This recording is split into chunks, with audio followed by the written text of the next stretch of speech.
Pagi. Baik, assalamualaikum warahmatullahi wabarakatuh. Luar biasa, ini calon pemimpin masa depan. Kami tidak ada yang tidak terbaik, semua pengen yang terbaik atau dengan predikat pujian. Baik, yang kami hormati pimpinan cabang PIP Group Pelabuhan Ratu Bapak Eko beserta jajarannya, mohon izin tidak bisa disebutkan satu persatu.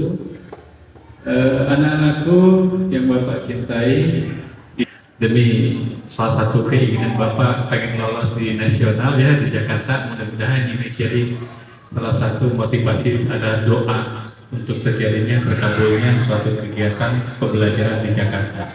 Baik, bersama Bapak Pak Harja SEGR insya Allah akan menyampaikan tentang bijak keuangan ya, mulai dari sekolah. Ya, ingat judulnya bijak keuangan mulai dari sekolah. Alhamdulillah di sini kami kalau sudah berbicara tentang bijak, Bapak rasa semuanya sekarang sudah bijak. Satu, kenapa?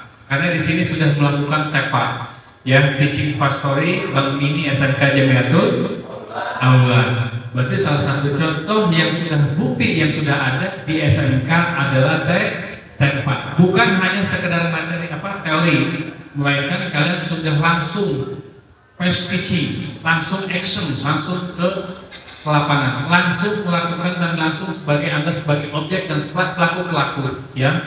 Jadi ada kata bijak keuangan mulai dari sekolah, kalian sudah melaksanakannya bijak, yaitu dengan cara menabung. Satu hal, yang pertama dasarnya menabung. Kalau orang sudah mulai dasar menabung, yang tentu dalam hati kata saya akan beli sesuatu, saya akan pengen ke sesuatu, ataupun saya pengen pergi ke luar negeri ataupun umroh, kan harus nabung dulu. Tidak serta-merta tidak punya uang kita langsung pergi ke luar negeri ataupun umroh ataupun beli barang mewah ataupun beli motor, kan harus punya uang dulu. Pak tidak punya uang pasti ada DP, down payment. DP itu artinya down payment, ya. Apa tuh pembayaran yang paling rendah, down payment. Insya Allah, alhamdulillah, mudah-mudahan kalian di sini sudah melaksanakan tentang apa yang dimaksud dengan bijak keuangan mulai dari sekolah. Oke, baik. Nanti ini Bapak terpotong-potong karena waktunya sudah mulai jadi nanti materi Bapak akan share di grup sekolah ya, insya Allah bersama Bapak Ibu Bu Anis tentunya ya. Kalau di kelas Bapak tentunya Bapak akan kasihkan ya, sebab Bapak pengen semuanya belajar. Bapak juga masih kekurangan. Bapak lulus guru penggerak, alhamdulillah masih kekurangan. Masuk lagi pengajar praktik masih kekurangan. Dan ketemu hari ini di FF Group ya, Bapak alhamdulillah diingatkan sama pimpinan cabang Pelabuhan Ratu Pak Eko, coba masuk, alhamdulillah masuk. Karena Bapak mau belajar. Baik, kita lanjut.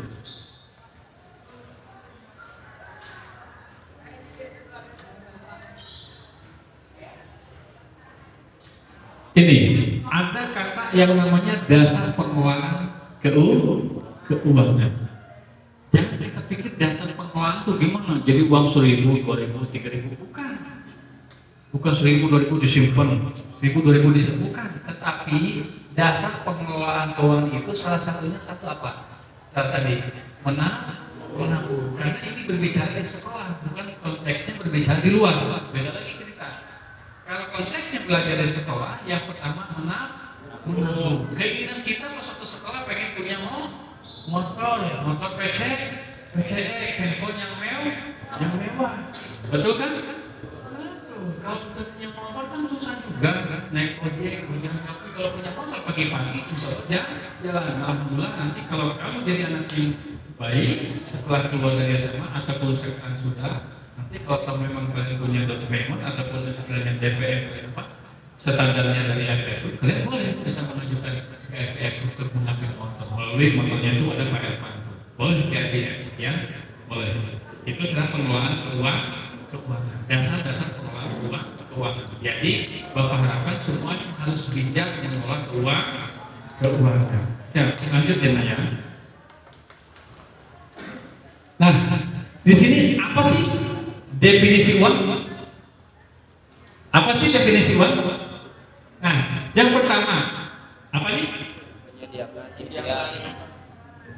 Ada impian.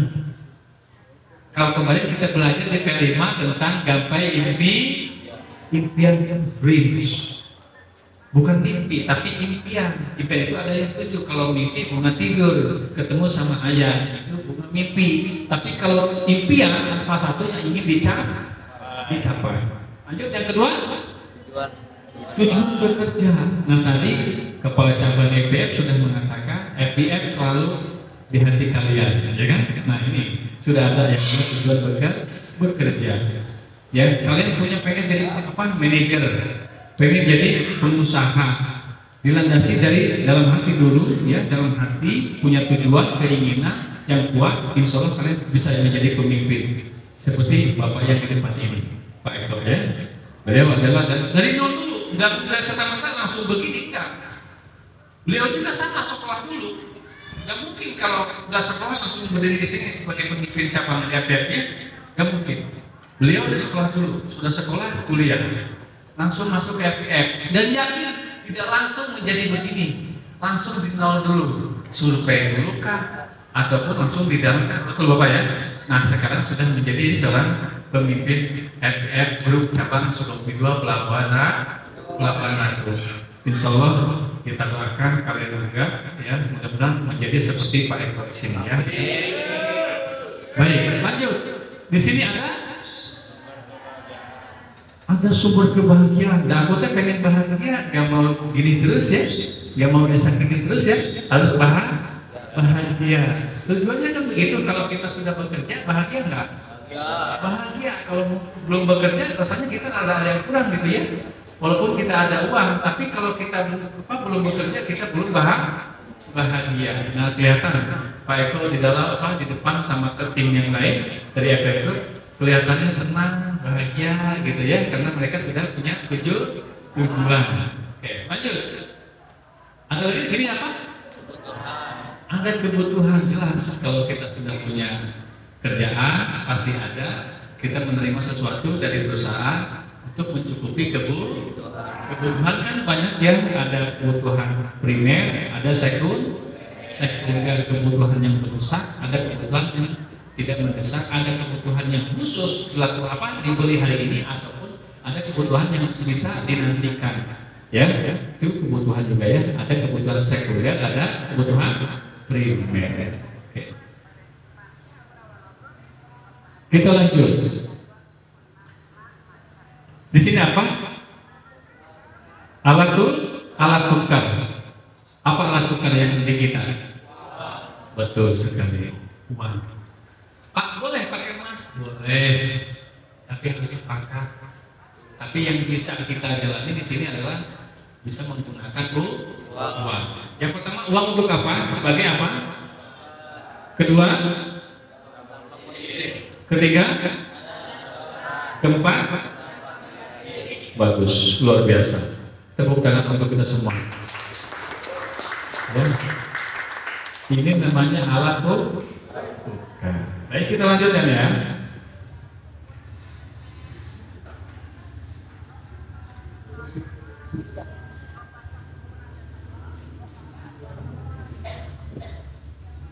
Baik, di sini ada salah satu contoh, ya.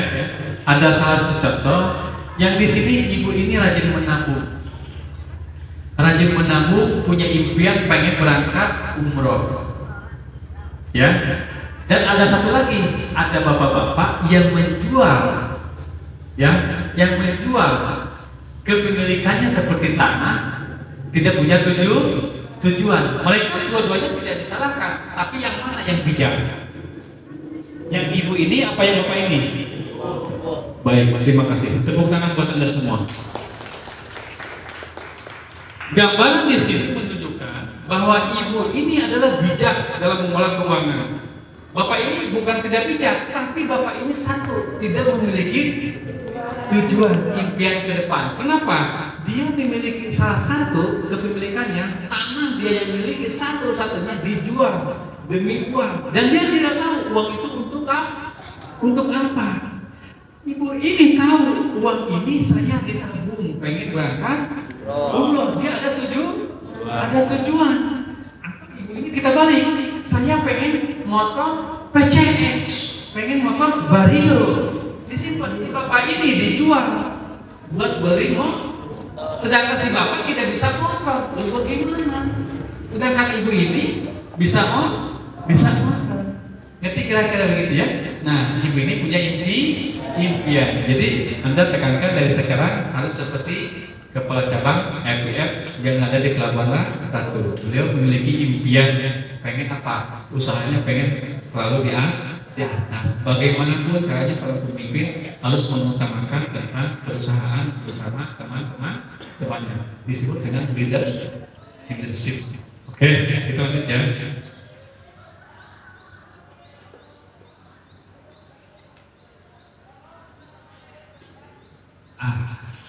Di sini ada judulnya tentang literasi keuangan, pengetahuan, keterampilan, dan terus nggak akan jauh-jauh. Yang namanya literasi keuangan itu nggak akan jauh-jauh. Ini saja sudah jelas. Ya, pengetahuan, keterampilan. Kalau kita nggak terampil, nggak nabung, diem, itu nggak bakal literasi keuangan nggak bakal terjadi. Jadi tetap harus dalam diri kita harus dibuat. Saya pengen lagi. Ya, makanya tekankan. Saya pengen ini, mimpi saya hanya ini. Kemarin di kalimat kita sudah bahas pengennya ini. Jadi jangan sekali-sekali kita tidak punya impian sia-sia. Ya, sia-sia. Pak, kita selalu doa sama Allah. Betul, tidak salah. Tapi kalau tidak punya tujuan, apa? Kita punya tujuan, ya Allah, saya pengen jadi manajer seperti Pak Eko. Terus belajar. Pagi jam 1 ada sekolah, pulang jam 3. Terus. Ya, melamar pihak-pihak diterima, kerja yang bagus sama seperti itu. Setelah 7 apa jam 6 sudah ada di kantor. Pulang telat tidak masalah. Cintai pekerjaan, pulang tekun jujur. Diangkat karyawan tetap, langsung kalian dipromosikan menjadi seorang pemimpin. Ini contoh pemimpin yang bagus, yang rajin, yang disiplin waktu. Itu motivasi dasarnya itu ya. Paham nggak ya? Oke. Lanjut. Akan meningkatkan kualitas pengambilan keputusan. Jadi jangan punya pemikiran dua. Saya ingin jadi seperti Pak Eko, pemimpin di cabang, tetapi saya melihat teman saya jualan cireng, sukses. Jadi jangan bikin dua, fokus. Salah satu tujuan saya pengen menjadi pemimpinan ini. Fokus. Pak Eko aja fokus. Kalau Pak Eko nggak fokus, nggak apa-apa grup seperti begini di depan kita, betul? Kalau Pak Eko nggak fokus, mungkin pengen jualan lain, pengen jualan cireng, pengen jualan cilok. Tapi Pak Eko fokus, pengen jadi pemimpin di salah satu perusahaan, berkembang. Ya sudah seperti di depan kalian. Orang yang sukses tidak sombong, senyum, tatapannya juga bisa melihat orang ini bisa diterima atau tidak. Bisa ya, luar biasa. Nanti makan siang gratis Pak, dengan saya. Baik. Kenapa? Bapak pengen tahu, karena kalian tahu, Pak, kenapa ya saya ditempatin di sini? Kenapa ya? Karena salah satu orang kalau sudah masuk perusahaan dia tahu mana ini calonnya di sini, mana ini kerjanya di sini, dia udah tahu. Paham ya?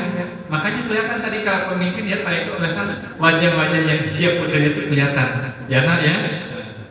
Kita lanjut. Itu mengenai tentang literasi keuangan. Baik.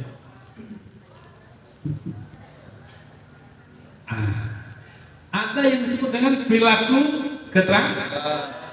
Ini pengetahuannya ya. Apa nih? Iya, keputusan finansial. Dan ujung-ujungnya pasti finansial. Kita harus bisa memutuskan. Pokoknya saya fokus. Jangan sampai kita kesini. Jadi kita tidak fokus. Harus fokus. Hari ini saya belajar di sekolah.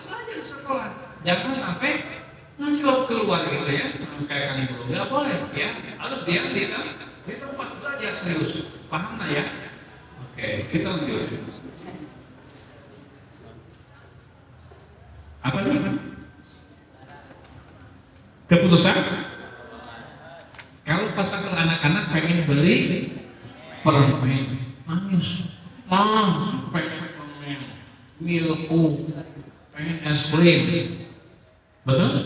Nah, pas di usia kita, kalian kan sama bapak sama-sama di SMA kan? Berarti bapak masih usia SMK, ya, masa-masa remaja. Satu pengen apa? Kedua, ketiga, yang tadi disebutkan ada nggak tadi? Pengen punya motor, ya? Coba kalau kita pengen melamar ke RPF, kamu punya motor enggak? Enggak Pak. Lalu bagaimana kerjanya? Kalau kamu bagian survei ataupun kamu bagian kolektor, masa jalan kaki? Salah satu disyaratkan harus memiliki motor dan SIM kan begitu ya mengenai tentang ini. Jadi di masa-masa usia remaja terus apa lagi? Membangun bisnis. Waktu di sekolah belajar nabung, habis ini nabung, ya bisnis sama teman, jualan apa aja, ya demi mencapai tujuan. Lanjut, setelah keluar dari SMK, mulailah dewasa. Apa? Satu, pengen kita di sini tanpa pakai koma saja jalan-jalannya ke umroh ya ke tanah suci biar dekat hidup kita. Mudah-mudahan jadi doa amin. Kedua, membeli rumah. Bapak itu gak sama, mohon doanya insya Allah tahun 2025 Bapak pengen punya rumah. Terima kasih. Lanjut, membeli. Ingat. Selama Bapak lihat bersama Pak Eko, selama Bapak kenal dia yang namanya Pak Eko, Bapak belum pernah lihat Pak Eko bawa mobil. Walaupun dia punya mobil di rumahnya, tetapi dia santai orangnya. Itulah ciri-ciri pemimpin yang sayang sama bawahannya. Tepuk tangan buat Pak Eko. Ya, makan siang gratis lagi. Ya, begitu. Jadi kita jangan sombong. Ini contohnya yang bagus. Bapak ngomong bukan Pak Nelson jangan Jakarta. Bapak belum kenal Pak Nelson secara begini. Bapak tahunya sama Pak Eko saja. Ya Bapak sebutin Pak Eko yang ada dengan kalian. Betul? Nah, kalau Bapak ngomong Pak Nelson, berarti Bapak bohong. Karena Bapak belum pernah face to face begini. Baru PAWA dunia maya, ya. Baru goib saja. Baru goib. Tapi dengan Pak Eko langsung ada di hadapan mata kita sendiri. Betul? Itulah Pak Eko. Sebagai pemimpin yang tidak sombong, santai, senyum, ya. Bapak kemana aja jalan-jalan pakai motor. Mana ada? Ayo Bapak naik Mercy, naik mobil. Jalan ke motor. Itu pemimpin yang sangat luar biasa ya. Ya, tambahan aja mungkin Pak Guru. Siap. Hidup ini memang harusnya simpel aja. Simpel aja, ya. Biasanya kalau misalkan orang yang rumit itu biasanya terlalu banyak keinginan yang luar biasa.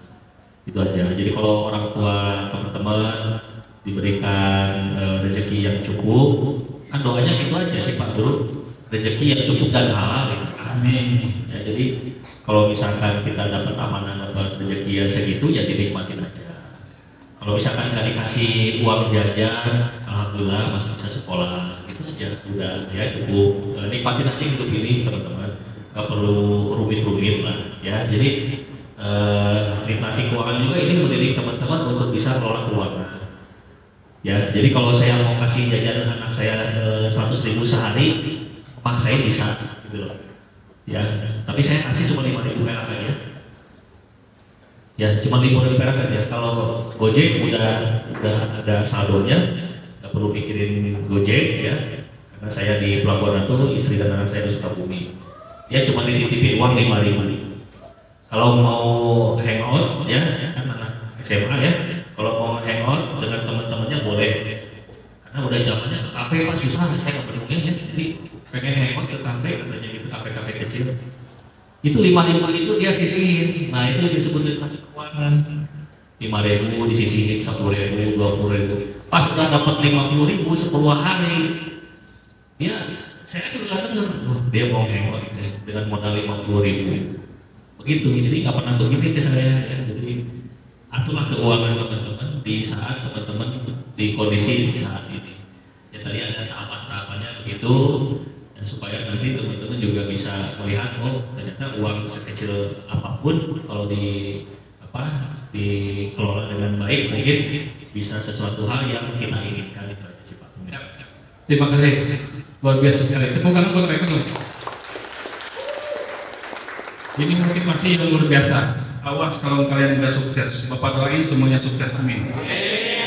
Ya, yang ngomong maaf, ampun Pak, bukan orang sembarangan, tapi sebagai pimpinan. Kalau pimpinan cabang EPF berarti Makan siang gratis lagi. Baik, kita lanjut. Siap, kita lanjut. Apa yang mendasari tentang apa? Setiap pengambilan kebijakan keuangan. Apa kebijakan yang diambil salah apa benar? Oke, di sini tidak ada salah dan sudah benar. Satu apa?